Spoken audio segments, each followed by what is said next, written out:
কি বানিয়ে রাখা? প্রশান্তির নীর। স্ত্রী হওয়া উচিত এমন যাকে দেখলে স্বামীর চোখ জুড়ায়, স্বামীর প্রাণ জুড়িয়ে যায়, স্বামীর হৃদয়টা ঠান্ডা হয়ে যায়, ঠিক কিনা? আর স্ত্রীর দিকে তাকালে যদি মেজাজ গরম হয়ে যায়, মেজাজ খিটখিটে হয়ে যায়, ঝামেলা আছে না নাই? ঝামেলা আছে। এজন্য মেহেরবানি করে আমাদের বোনরা যারা, এমন কোনো কাজ করবেন না যেটা স্বামীর মেজাজকে খিটখিটে করে দেয়। কারণ আল্লাহ তাআলা আপনাদেরকে তৈরি করেছে লিতাসকুনু ইলাইহা, স্বামী আপনার কাছে গেলেই যেন তার হৃদয়টা প্রশান্ত হয়ে যায়, ঠিক কিনা? অনেক স্ত্রী আছে না জেনে না বুঝে স্বামীর সাথে এমন খিটখিটে মেজাজ দেখায় যেটা স্বামীর জন্য মেনে নেওয়া কষ্টকর। স্বামীর জন্য একটা ত্রাস হয়ে দাঁড়ায় স্ত্রী, ত্রাস। অনেক স্বামী আছে স্ত্রীর এরকম আচরণের কারণে, অতিরিক্ত প্রেসার ক্রিয়েট করার কারণে স্ত্রীদেরকে ভয় পায়। এজন্য বোনদেরকে বলবো লিতাসকুনু ইলাইহা, এমন ভাবে আপনি আপনার স্বামীর সামনে নিজেকে প্রেজেন্ট করেন যাকে আপনাকে দেখলে আপনার স্বামীর চোখ জুড়িয়ে যায়, হৃদয়টা প্রশান্ত হয়ে যায়, আপনাকে দেখলেই আপনাকে ভালোবাসতে মনে চায়, ঠিক কিনা? এজন্য রব্বুল আলামিন বলেন আমি নারীদেরকে তৈরি করেছি লিতাসকুনু ইলাইহা, যেন পুরুষেরা স্ত্রীদের সংস্পর্শ যখন পায় পুরুষদের হৃদয়টারে প্রশান্ত করে দেয়। কে? রব্বুল আলামিন বলেছেন খাদিজার জন্য জান্নাতে আমি এমন একটা ঘর বানিয়েছি যেই ঘরের মধ্যে কোনো বিশৃঙ্খলা নাই। খাদিজার জন্য জান্নাতে এমন একটা প্রাসাদ আমি বানিয়েছি যেই প্রাসাদের মধ্যে কোনো আওয়াজ নাই, কোনো কোলাহল নাই, কোনো বিশৃঙ্খলা নাই। কারণ খাদিজা আমার নবীকে এমন একটা ঘর উপহার দিয়েছে যেই ঘরের মধ্যে কোনো বিশৃঙ্খলা ছিল না, আওয়াজও ছিল না। পড়েন সুবহানাল্লাহ। আল্লাহ রাসূল যখন সারাদিন কাফেরদের মাঝে কোরআনের দাওয়াত দিতেন, কোলাহল মারামারি জীবনের ঝুঁকি নিয়ে মক্কার কুরাইশদের মাঝে যখন দাওয়াত দিতেন, সব বিশৃঙ্খলা ঝামেলা গোলমাল শেষ করে রাতের বেলায় যখন খাদিজার ঘরে বিশ্বনবী ঢুকতেন, বিশ্বনবীর হৃদয়টারে প্রশান্ত করে দিত কে?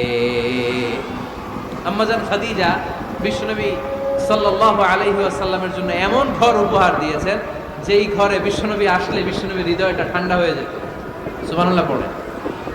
অনেক স্ত্রী আছে স্বামী ঘরে ঢুকলেই ঘরে আটা নাই, রুটি নাই, চাল নাই, ডাল নাই, এটা লাগবে ওইটা লাগবে, ওখানে যেতে হবে, একটার পর একটা ফিরিস্তি বলে বেড়ায়, আছে না নাই?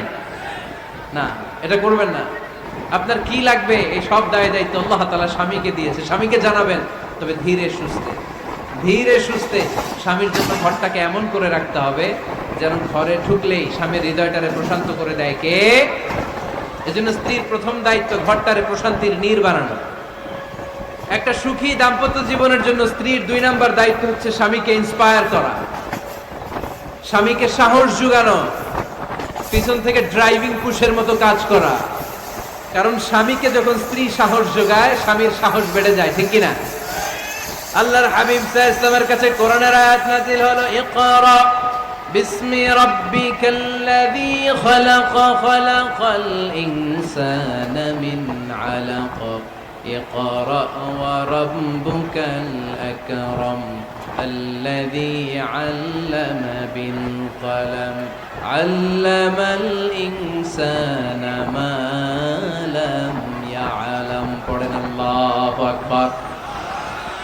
সূরাতুল আলাকের 5 আয়াত হেরা গুহায় যখন নাজিল হয়ে গেল, বিশ্বনবী সাইয়েদনা জিবরাইলকে নিজ আকৃতিতে দেখলেন, পা থেকে মাথা পর্যন্ত দেখে বিশ্বনবী ভয় পেয়ে গেলেন। বিশ্বনবী সাল্লাল্লাহু আলাইহি ওয়াসাল্লামের হৃদয় কাঁপতে আরম্ভ করলো। কোরআনের 5 আয়াত নিয়ে হেরা গুহা থেকে বিশ্বনবী আম্মাজান খাদিজাতুল কুবরা রাদিয়াল্লাহু তাআলা আনহার কাছে চলে আসলেন। এসে ডেকে বললেন, খাদিজা জাম্মিলুনি জাম্মিলুনি, কম্বল দিয়ে তুমি আমারে চাপা দাও, আমার ভয় লাগছে, মনে হয় আমি বাঁচব না। আম্মাজান খাদিজা বললেন, কি হয়েছে আপনার? বিশ্বনবী বললেন, বিশাল বড় একটা লোক কোরআনের 5 আয়াত নিয়ে এসেছে। ওই লোকের পা হেরা গুহার মধ্যে, মাথাটা আকাশের উপরে, এত বিশাল সত্তা, বিশাল কোন মানুষ জীবনে আমি দেখি নাই। এসে সে পরিচয় দিয়েছে সে নাকি জিবরাইল ফেরেশতা। বিশ্বনবী বললেন, মনে হয় আমি বাঁচব না, আমার জ্বর চলে এসেছে, আমার হৃদয়ের মধ্যে কাঁপুনি শুরু হয়েছে, তুমি আমারে কম্বল দিয়ে চাপা দাও। আম্মাজান খাদিজা বললেন, ও নবী ভয় পাবেন না, আমার আল্লাহ কোনোদিন আপনারে অপমান করবেন না। সুবহানাল্লাহ পড়েন। ওয়াল্লাহি ওয়াল্লাহি লা ইউখজিকাল্লাহু আবাদা। নবী গো, আল্লাহ আপনার অপমান করবেন না, কারণ আপনার মধ্যে এমন এমন ভালো ভালো গুণ আছে, এই গুণাবলীগুলি যে মানুষের মধ্যে থাকে তাকে আমার রব কোনোদিন অপমান করতে পারে না। চিল্লায় বলেন ঠিক কি না? নবী হে, ইন্নাকা লা তাসিলুর রাহিমা, আপনি আত্মীয়তার সম্পর্ক বজায় রাখেন। ও নবী, তাসদুকুল হাদিসা, সব সময় আপনি সত্য কথা বলেন। ওয়া তাহমিলুল কাল্লা, আপনি মানুষের বোঝা টেনে দেন।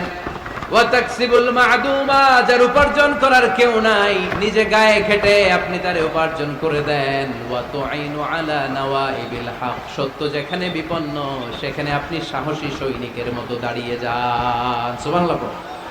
নবী হে, আপনি ভয় পাবেন না, কারণ আপনি এমন অসাধারণ ব্যক্তিত্ব, এমন জনকল্যাণমূলক কাজের আঞ্জাম আপনি দেন, এরকম লোককে আল্লাহ কখনো অপমান করতে পারে? আপনি চালিয়ে যান, আপনাকে থামানোর মতো অপশক্তি গোটা বিশ্বে দ্বিতীয়টা নাই। চিল্লায় বলেন ঠিক কি না? বিশ্বনবীকে সাহস জুগিয়েছেন, এরকম সাহস জোগানোর মতো স্ত্রী আমাদের দরকার আছে না নাই? বিশ্বনবী সারাদিন বাইরে যখন কাফের মুশরিকদের অত্যাচার অনাচার সহ্য করে ঘরে আসতেন, আম্মা জান আয়েশা এমন সাহসিকতার বাণী শোনাতেন, এমন মোটিভেশন শোনাতেন, এমন ইন্সপায়ারেশন দিতেন, বিশ্বনবী সারাদিনে সব দুঃখ কষ্ট ভুলে গিয়ে এর পরের দিনের দাওয়াতি কাজের জন্য নতুন করে এনার্জি ফিরে পেতেন। চিল্লায় পড়েন আল্লাহু আকবার। এজন্য স্ত্রীর 2 নাম্বার কাজ হচ্ছে স্বামীকে সাহস যোগানো। 2 নাম্বার কাজ কি? স্বামীকে সাহস যোগানো, স্বামীকে সাপোর্ট দেয়া।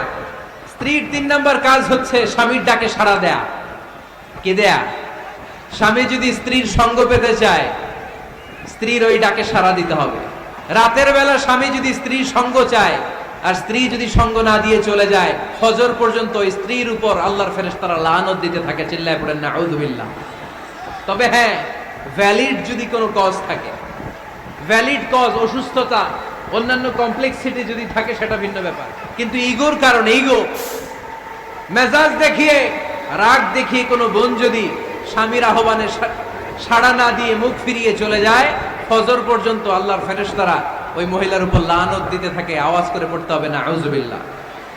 আবার বিশ্বনবী বলেছেন, খবরদার, রমজান ছাড়া কোন নফল রোজা কোন স্ত্রী যদি রাখতে চায়, নফল রোজা রাখার আগে স্বামীর কাছ থেকে যেন সে অনুমতি নিয়ে নেয়। নফল রোজা, আওয়াজ করে বলেন কি রোজা? ফরজ রোজা না।